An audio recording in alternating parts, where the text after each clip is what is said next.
Assalamualaikum warahmatullahi wabarakatuh. Perkenalkan nama saya Nadia Nur Alfa. Di sini saya akan menjelaskan tentang bisnis model dalam e-bisnis. Nah, sebelumnya apa sih pengertiannya gitu ya? Pengertiannya adalah bagaimana perusahaan menghasilkan pendapatan gitu, menghasilkan keuntungan gitu ya. Intinya sih kita kayak buat bisnis plan gitu ya, cuman dalam model e-bisnis. Nah, ada kan tadi ada 8 elemen. Nah, elemen yang pertama adalah value proposition. Bagaimana kita menaruh sebuah value di dalam produk kita dan konsumen tuh seneng gitu setelah membeli produk kita. Selanjutnya ada revenue model. Nah, revenue model tuh pendapatan kita tuh jadi nggak sekedar cuman dari um, sales aja gitu ya. Tapi kita ada dari advertising, iklan pastinya, dari subscription itu dari setiap ada berlangganan gitu ya, dan dari affiliate revenue. Nah, ini adalah lingkaran-lingkarannya. Kita mendapatkan revenue dari mana aja. Jadi nggak sekedar cuman dari sales aja. Ada market opportunity gitu ya. Bagaimana kita mensegmen pasar target kita agar produk yang kita jual tuh nggak sia-sia dan dibeli oleh banyak orang gitu ya. Jadi jangan sampai salah banget mensegmen pasar. Apalagi ini e-bisnis marketnya luas, jadi kita harus benar-benar memfokuskan produk kita. Selanjutnya ada kompetitif nih, bagaimana kita itu bersaing dengan kompetitor yang pastinya dalam sebuah penjualan itu akan banyak sekali kompetitor. Dan bagaimana kita tuh bersaing dengan kompetitor kita. Balik lagi ke awal itu ya, adalah value dari sebuah produk kita. Kenapa sih konsumen itu harus membeli produk kita dan apa sih keunggulannya dari produk kita? Selanjutnya, nah ini masih kompetitif. Ini ada kompetitif advantage gitu ya. Bagaimana kita tuh bersaing dengan lingkungan kita gitu ya. Next, ada market strategi gitu ya. Di situ bagaimana tuh menunjukkan rencana yang dibuat untuk mengenalkan promosi produk atau jasa yang menarik perhatian konsumen yang sudah kita segmen tadi gitu ya. Jadi bagaimana sih market kita gitu, strategi kita untuk menarik perhatian mereka ya, seperti marketingnya gitu lah ya. Selanjutnya ada organizational development, yang pastinya di sini adalah struktur organisasi kita, bagaimana kita mensistemkan struktur organisasi itu baik ya, mekanisme kerjanya tuh baik gitu. Jadi nggak ada, apalagi kita semua ini e-bisnis gitu ya, secara e-bisnis, jadi dari hulu ke hilir itu harus jelas. Selanjutnya manajemen tim tuh ya, manajemen tim itu bagaimana pemimpin itu ya menggerakkan timnya gitu ya, menggerakkan sebuah uh, apa ya, organisasinya gitu ya, owner menjadi lebih baik gitu ya. Itu pastinya harus tuh mewujudkan model bisnis, terus harus kredibilitas dan mengetahui pasar lebih spesifik gitu ya, berpengalaman lah dalam perencanaan bisnis itu guys.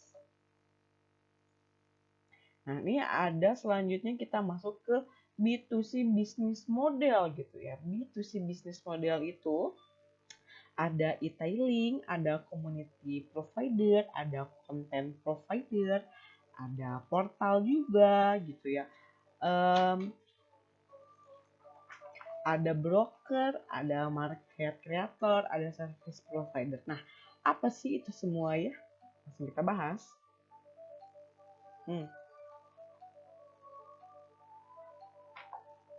Nah, B2C. B2C selanjutnya ini adalah a business to consumer secara penjualan gitu ya. Contohnya itu seperti virtual perdagangan dan produsen langsung. Nah, itu artinya adalah bagaimana kita tuh langsung menjual produk kita gitu. Selanjutnya ada B2C, penyedia konten. Nah, penyedia konten di sini itu adalah bagaimana. Selanjutnya ada B2C broker, itu bagaimana kita tuh sangat-sangat singkat sekali gitu ya. Contohnya di sini seperti jasa keuangan atau travel service kayak jadi kita tuh adalah primer proposisi nilai hemat waktu dan hemat uang, jadi langsung aja gitu. Selanjutnya ada pencipta pasar gitu ya. Pencipta pasar itu di mana pembeli dan penjual itu bertemu gitu di sini. Nah, ini contohnya tuh ada eBay.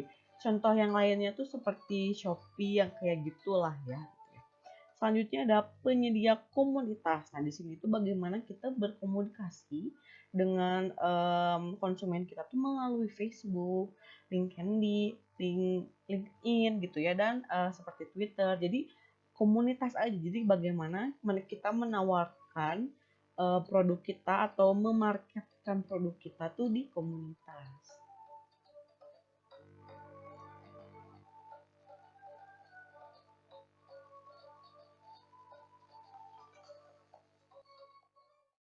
Oke, selanjutnya ada B2B.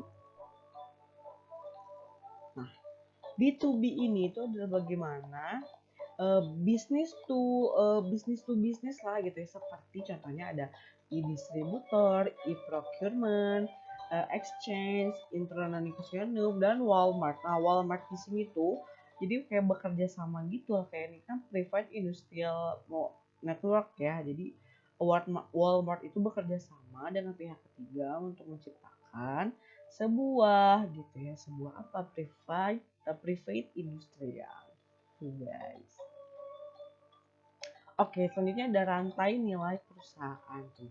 Bisa lihat gambar di sini, maksudnya itu dari supplier itu ke manufaktur, terus dari manufaktur itu langsung ke sini gitu ya. Di share itu ke distributor, ke retail, baru sampai ke konsumen.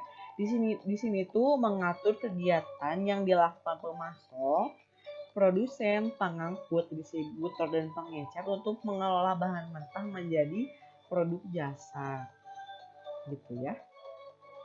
Selanjutnya ada rantai nilai perusahaan. Seperti gambar di sini gitu ya. Maksudnya apa sih? Kegiatan yang melibatkan perusahaan dalam pembuatan produk dari bahan mentah. Jadi kita tuh membeli produk dari bahan mentah sampai dia itu dijual gitu, sampai siap jual gitu ya maksudnya itu ya. Langsung ada jaringan nilai perusahaan. Apa sih maksudnya dari jaringan nilai perusahaan gitu ya? Di sini itu adalah bagaimana ekosistem dari bisnis kita tuh terjaring. Semuanya menggunakan teknologi gitu ya, dari mulai partner bisnis, dari mulai distributor, dari mulai yang besar-besar sampai kayak gitu semuanya dilakukan secara online gitu ya. Apalagi kita sekarang itu e-bisnis, jadi semua yang kita lakukan itu adalah secara online. Ya, sekian presentasi dari saya. Mohon maaf bila ada kesalahan. Wassalamualaikum warahmatullahi wabarakatuh.